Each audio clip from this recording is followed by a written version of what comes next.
Stop what you are doing right now. Seriously, put your wallet away.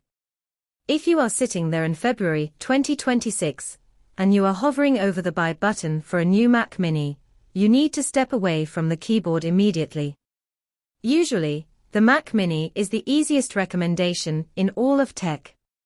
It is $600, it works, and it fits on any desk.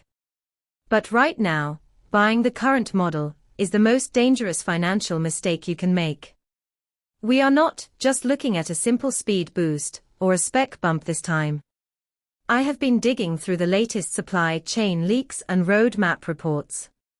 While the aluminum box on the outside might look exactly the same, the silicon coming in mid-2026 is a total category reset. We are talking about a massive leap called architectural compression.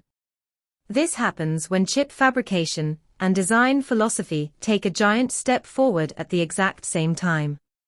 Apple is moving from the 3-nanometer process of the M4 to a rumored 2-nanometer process for the upcoming M5. This is a huge jump in transistor density. It allows for a vertical climb in performance per watt that we really haven't seen since the original M1 chip changed the world back in 2020. The M5 is the first chip designed from the ground up, after the massive explosion of local, on-device AI. Think of the M4 as a gas car that was retrofitted to be a hybrid. It is fast, but it wasn't born for this. The M5 is the electric car built from the floorboards up. Apple is basically compressing 3 years of GPU and AI gains into a single release cycle. If you buy the M4 today, you are locking yourself into the old world architecture right before the new standard is set. Even for people who think they are just passive users, the game has changed. We need to stop thinking that browsing the web is light work. A modern browser with 50 tabs open is basically an entire operating system running on top of your computer. The real trap for the casual user is OS integration. The operating system isn't just sitting there anymore. It is actively assisting you with context-aware Siri and AI writing tools.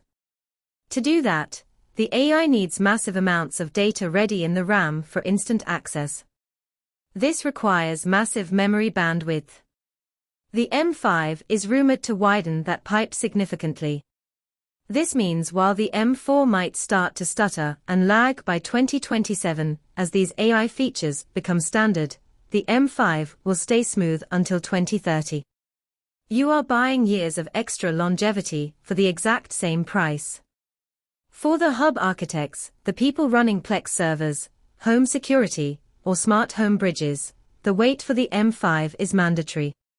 This is where the new MPU architecture really shines.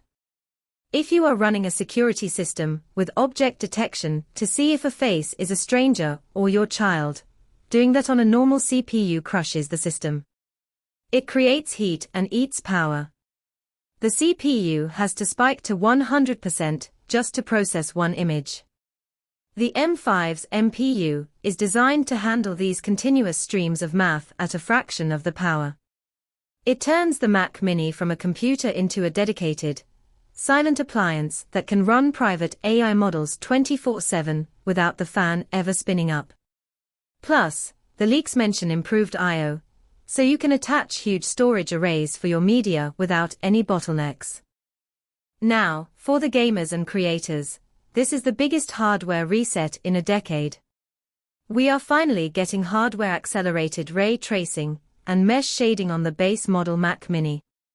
For those who aren't tech nerds, ray tracing makes light bounce off water and glass realistically in real time. Mesh shading lets the GPU handle incredibly complex details, like thousands of individual leaves on a tree, without clogging the system. In the past, the CPU had to help brute force those graphics, which was very inefficient. With the M5, the GPU handles it natively. This means games that would be a total slideshow on the M4 will be actually playable and smooth on the M5. For video editors, this tech applies directly to your timeline. Rendering 8K video or navigating a 3D scene stops being a struggle. The M5 base model is expected to seriously overlap with the performance of today's expensive Mac Studio. The economics of this situation are very stark. If the price stays around $600, buying an M4 today only solves your problem for maybe 2 years before it feels dated and slow. But waiting until the middle of the year for the M5 solves your problem for 5 or 6 years. It is a simple calculation of usefulness over time. A cheaper machine that forces you to upgrade sooner is actually the most expensive computer you can buy in the long run. If your current Mac is literally smoking or broken, go ahead and buy the M4. It is a fine machine for today. But if you can limp along for just a few more months, you have to wait for the reset. The difference between the old world M4 and the new world M5 is just too big to ignore. This budget desktop is becoming so capable that it makes us wonder what the point of a pro machine even is anymore. The gap is closing, and it is closing fast. My best opinion is that the M5 Mac Mini will be the greatest value for money product Apple has ever released. It is a rare moment where the entry-level device becomes a powerhouse. Don't get caught in the M4 value trap. Wait for the M5 and secure your tech future for the next decade. If you like the video, subscribe to the channel, share the video with your friends, and hit the bell icon so you never miss a deep dive like this.